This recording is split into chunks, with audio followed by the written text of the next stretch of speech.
habe mit Gebet und Fastenwoche angefangen.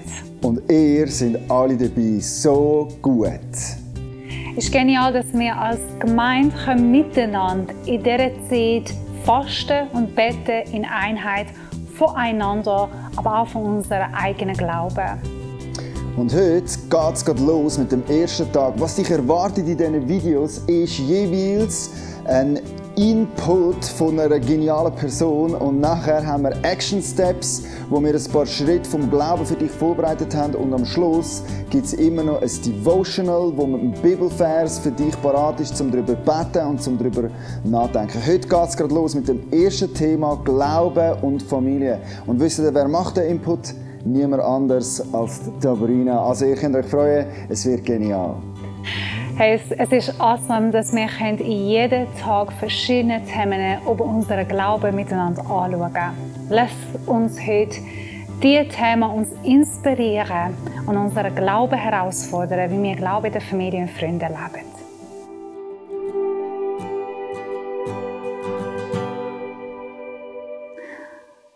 In der Schule bin ich oft gemobbt worden. Vor allem, weil ich Christ war.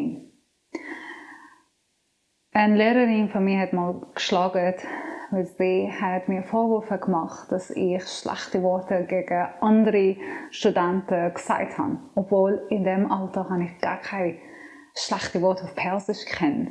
Ehrlich gesagt, ich kenne auch heute keine. Die Studenten sind auch nicht immer lieb zu mir. Aber etwas haben meine Eltern mir beigebracht. Und das ist so, wenn etwas in der Schule passiert und wenn jemand mir etwas Schlechtes tut oder sagt, soll ich einfach antworten mit dem, dass ich sage, mag Gott dich segnen. Und das habe ich auch so gemacht. Die Zeit ist vorbei und ich bin nach England gegangen, habe ich dort studiert, nach ein paar Jahren wieder zurück im Iran. Einen Tag bei der Frisur, ich bin in der Frisur gegangen, meine Haare machen und die Friseurin fragt, sorry, bist du Sabrina? Ich sage, ja. Kennst du mich? Nein. Und hat sie gesagt, ja, sie ist eine von der Klasse Studenten, die wir zusammen studiert haben. Und dann erzählt sie, weißt du, was ist mit mir und mit denen und mit den anderen und mit denen passiert? Und ich sage, nein, erzähl. Sie sagt, nach ein paar Jahren sind die zusammengekommen. Sie haben sich wirklich Gedanken gemacht über Glauben. Und sind zu dem gekommen, dass welcher Glaube ist richtig, welcher Glaube ist wahr. Islam, Juden oder Christen. Und sie hat mir gesagt, Sabrina, wir haben einfach etwas in der Schule gemerkt. Christen sind anders als wir. Christen lügen nicht. Sie fluchen nicht, sagen schlechte Worte nicht.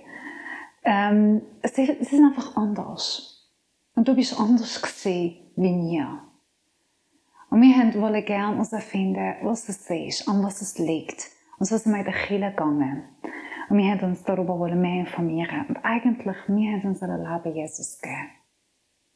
Vor 2 Jahren ist eine andere Kollegin mich zugekommen. Sie hat mich angeschaut von mir an und gesagt, hey Sabrina, mein Mann will gerne Jesus kennenlernen. Und ich habe von dir erzählt und ja, kannst du bitte mit ihm mal reden? Ich habe gesagt, ja, sicher. In diesem Gespräch am Schluss hat es im Leben Jesus gegeben. Und sie auch. Seit 2 Jahren sind sie beide im Glauben. Unser heutiges Thema geht um das. Wie beeinflusst mein Glaube mein Umfeld? Meine Freunde, meine Familie, meine Kollegen. Die Bibel sagt sehr klar, dass der Glaube in Hebräer Kapitel 11, Vers 1 nun ist Glaube die Gewissheit dessen, was wir hoffen und die Gewissheit dessen, was wir nicht sehen. Auf die anderen Worte, Glaube ist Vertrauen an Gottes Verheißungen, obwohl wir sie nicht sehen. Ich habe damals überhaupt nicht gesehen, dass einer von dieser Kollegen in der Schule wird jemals Christ.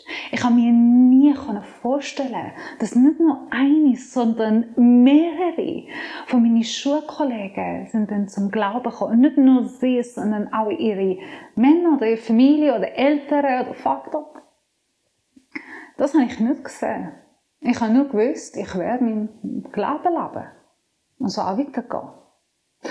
In der Bibel wir sehen so viele Beispiele von Männern und Frauen Gottes, die ihren Glauben hat ihre Umgebung, ihre Familie, ihre Bekannten, ihre Freunde beeinflusst. Und hat dazu gefügt, dass die anderen Leute sind auch zum Glauben gekommen oder zum Erkenntnis von Gott. Ein von diesen 4 Beispielen sind Shadrach, Meshach und Abednego. Die 3 Männer in Babylon, die ursprünglich von Israel gesehen sind und als Sklaven in Babylon gelebt haben, haben ihren Glauben so fest behalten, trotz der Schwierigkeiten und trotz der unterschiedlichen Befehle von der König an dieser Zeit, dass ihr Glaube hat zu dem geführt, dass Babylon hat Gott kennt. Und die Geschichte ist so, dass der Nebukadnezar hat Menschen befohlen, nur ihn anbeten und kein anderer Gott. Aber die 3 jungen Männer haben sich verweigert und haben gesagt, nein, wir beten unseren Gott an. Der Nebukadnezar gibt ihnen eine Chance und sagt, wenn ihr mich nicht anbetet, dann werde ich euch in einen Ofen mit Feuer einwerfen. Wir werden sterben. Und ihre Antwort ist das: Nebukadnezar, auch wenn unser Gott uns nicht rettet, werden wir dich nicht anbeten. Wir beten den einzigen, allmächtigen Gott, den Gott von Israel, Jehova. Und so mit dem wirft die Männer von Nebukadnezar die 3 jungen Männer ins Feuer. Und das Feuer ist so fest gewesen, dass sogar die Männer, die Soldaten, wurden verbrannt und sind gestorben. Aber die 3 Männer im Feuer, die Shadrach, Meshach und Abednego, stehen fest im Feuer und beten Gott an. Nebukadnezar schaut sie und sagt, die verbrennen nicht, die sterben nicht. Und sogar es gibt eine 4. Person, die im Feuer mit ihnen stand. Das ist die Engel Gottes gesehen. Und so ruft und sagt, bringen sie raus. Und als sie rauskommen, sagt ihr das Wort Gottes, dass sie sogar nicht nach Feuer geschmeckt. Und da hat man kein Spüren auf ihren Körper oder Kleider gesehen von dem Feuer. Nebukadnezar gesehen und sagt die Worte in Daniel Kapitel 3, Vers 28. Da rief Nebukadnezar aus, gepriesen sei der Gott von Shadrach, Meshach und Abednego. Er hat seinen Engel geschickt, um diese Männer zu retten, die sich auf ihn verließen und sich dem Befehl des Königs widersetzten. Sie haben ihre Leben gewagt, damit sie außer ihrem Gott keinen anderen verehren oder anbeten mussten.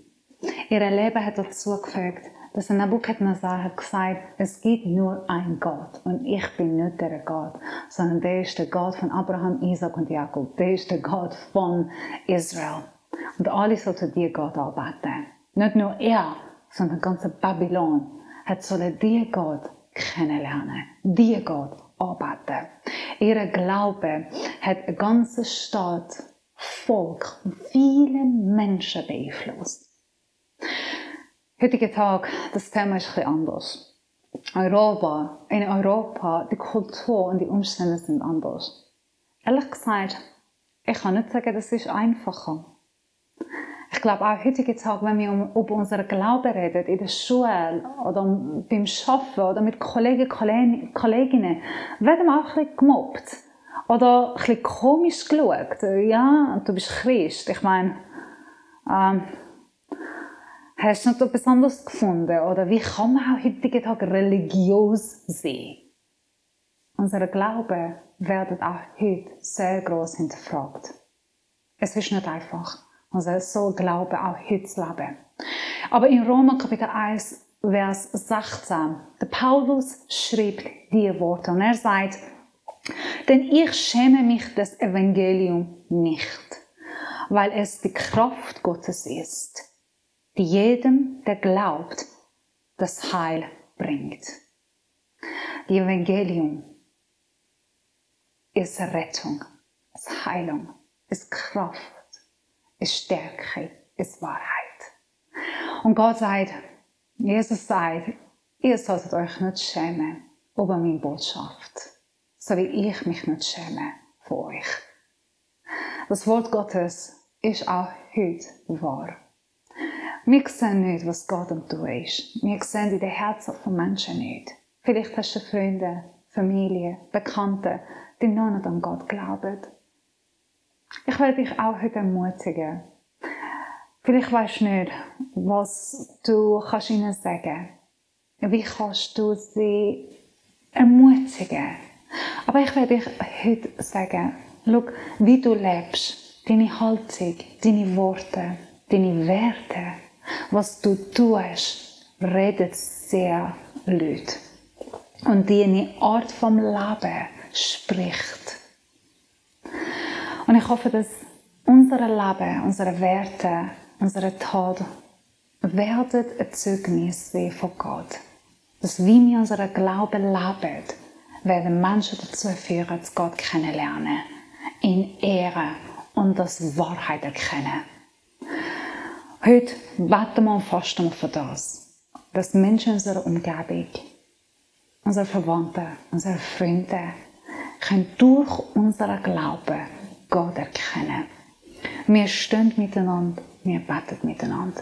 Wir beten von Gottes Weisheit und Kraft, dass er uns in dem leitet, dass unser Leben darf ein lebendiges Zeugnis sein für die Leute um uns herum. Und dass er Angst und Zweifel von uns wegnimmt. Bleib dabei. Wir gehen jetzt gerade in einen Glaubensschritt. Wie kann ich heute einen Glaubensschritt nehmen, um meinen Glauben bekannt zu machen unter meiner Familie? Hey, so gut ist das von der Dabrina. Jetzt haben wir für dich ein paar Action Steps, also Schritte, die du gehen kannst im Glauben. Wir haben die da für dich bereitgestellt. Lies die jetzt durch und du mal darüber nachdenken, was dran ist für dich heute an diesem Tag zum tun. Wir haben auch ein A4-Blatt für jeden Tag vorbereitet, wo es nochmal eine kurze Zusammenfassung von diesem Input gibt und wo du nochmal kannst die Action Steps in deiner Zeit für dich selber durchlesen und fragen mit Gott, was dran ist. Jetzt steigen wir ein in die Zeit vom Devotional. Also in dieser Zeit geht es darum, dass wir einen Psalm, einen Vers, etwas zur Festigung von dem Glaubensschritt nochmal vorlesen. Und für dich soll das eine Zeit sein, wo du nochmal einfach darüber nachdenken und die Worte mitbeten und das festigen, was wir jetzt gehört haben. Wir sehen uns in einem Tag wieder.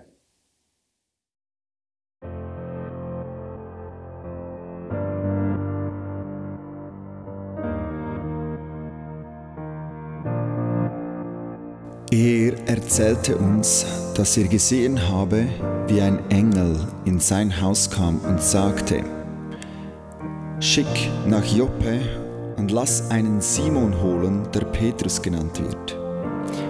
Er wird euch eine Botschaft übermitteln, die dir und allen anderen in deinem Haus die Rettung bringt.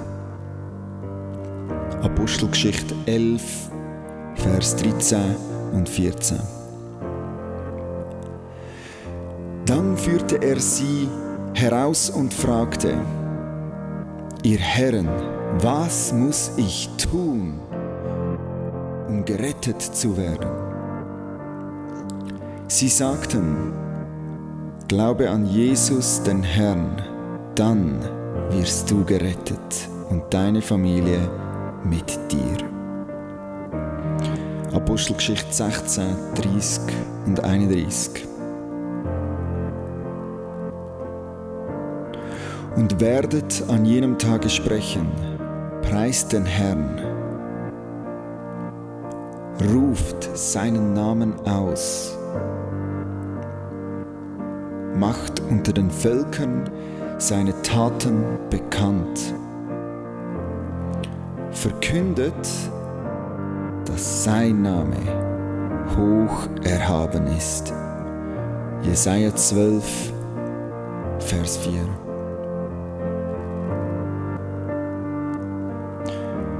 Und so möchten auch wir jetzt proklamieren, Vater, dass in unseren Familien und in unseren Freundeskreisen Türen aufgehen. Dass du auch bei unseren Liebsten Engel am Ausschicken bist und am Weg vorbereiten, dass deine gute Botschaft ankommen darf. Und wir möchten proklamieren, dass auch wir erleben wollen, wie unsere Nächsten fragen, was müssen wir tun, um gerettet zu werden? In deinem Namen, Vater, wenn wir aussprechen, dass eine neue Zeit von der Errettung anbricht in unserem Umfeld. Und wir wollen deinen guten Namen proklamieren. Wir wollen in unserem Volk deine Taten bekannt machen und verkünden, dass dein Name hoch erhaben ist.